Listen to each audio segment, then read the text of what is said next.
Дөөлөт канжа айтсаңыз, ушул кээ бирки балдар бар да, баягы сабакка аябагандай кызыгат, отличник болуп жүргөн, окууга кызыгат, бирок ушул үй тапшырмасына келгенде ата-энесинин жардамысыз аткарбай калган, баягы аткарууга мүмкүн болбогон окуучулар да бар да.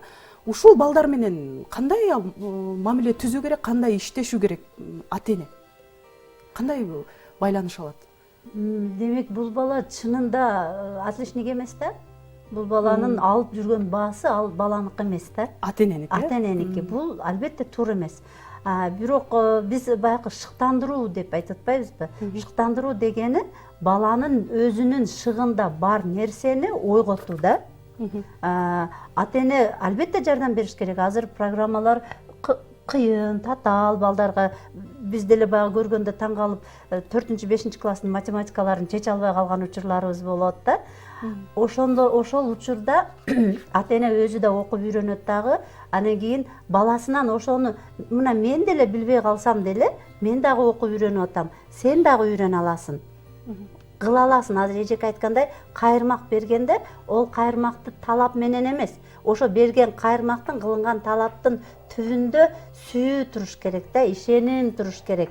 Баланы бир күндө 100 жолу кучактап, 1000 жолу өвүш керек дагы, сен ушуну кыла аласың депчи. Мына өзүңүздөр күбө болдуңуздар, былтыркы окуялар ушул маалда кандай акыбалда элек. Онлайн сабак өтүп, онлайн сабак өтүп, мектепке барбай, анан кийин ого чейин айтып келдик да, баягы суицидтер, баксыз үйүнөн качкан балдар, мигранттардын балдары деп.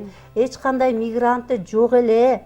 Ата-энеси менен 6 ай үйдө калган балдар өздөрүн асып коюшту го. Бул эмне деген трагедия. Бул өтө коомубуздагы ата-эне менен баланын ортосунда мамиленин, психологиялык мамиленин жоктугун көрсөтүп койбодубу? Мен бул жерде мугалимдерге ушу башым жерге тийгизчен таазым кылам. Булар колунан келгенде ушунчалык кылып атышат да. Биздин балдар ушулар берген нерсени эле алып алса, ошо деле чоң неме болот. Ошону алганга биз өзүбүз ата-энелер өбөлгө түзө албай атабыз. Балдарыбызды ошого шыктандыра албай атабыз. Неме дейт да? Мектепте эле кылганым жакшы сабакты үйдө кыла албайсың. Онлайн маалында эмнеге кыйналдың? Атам кыйкырат, апам урушат, ушуну дагы билбейсиң дейт, башыма коет. Андай нерселерди аябай көп уктук да биз. Демек, ата-энелерди шыктандыруу, немеге Айнур айымга окшогондорго отдельно бир башкача ата-эне деп медаль же орден берип койсо болгудай, бундайларды ушу прожектор менен издеп табыш керек да.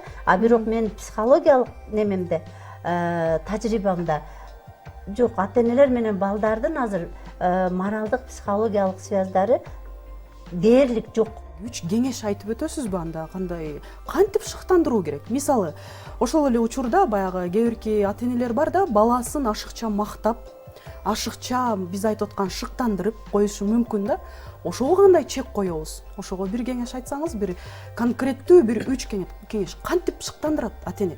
Шыктандырып, баласынын окуусуна болгон кызыгуусун арттырууну билбеген ата-энелер да болушу мүмкүн да, 5 кол тең эмес. Ошого бир конкреттүү 3 кеңеш сизде. Ооба, аны үчүн мен дайым чарчабай эле айтып келем. Дайым эле өмүрүм өткөнчө айтат болушум керек, кыргыздын макалын. Малдын баласын багат, адамдын баласын тарбиялайт. Тарбиянын түбүндө сүйүү турат. Балаң жакшы окуйбу, жаман окуйбу, кандай болсо дагы балаңды ошо турган турпатында сүйүшүң керек. Биринчиден да. Ошондой кабыл алышың керек. Ооба, ошондой кабыл алышың керек. Анан балаңын шыгына карап туруп, талап кылыш керек. Орус туугандарда сөз бар, жок нерсени бармагыңан соруп дам чыгара албайсың да. Анан кийин эң эле негизгиси ата-эне өзү бактылуу болуш керек. Бактылуу үй бүлөлөрдө ата-энелердин азыр ата менен эненин бири-бирине болгон мамилеси жакшы болгон үй бүлөлөрдө балдар проблемасы жок эле окуйт. Балдар проблемасы жок эле түшүнөт.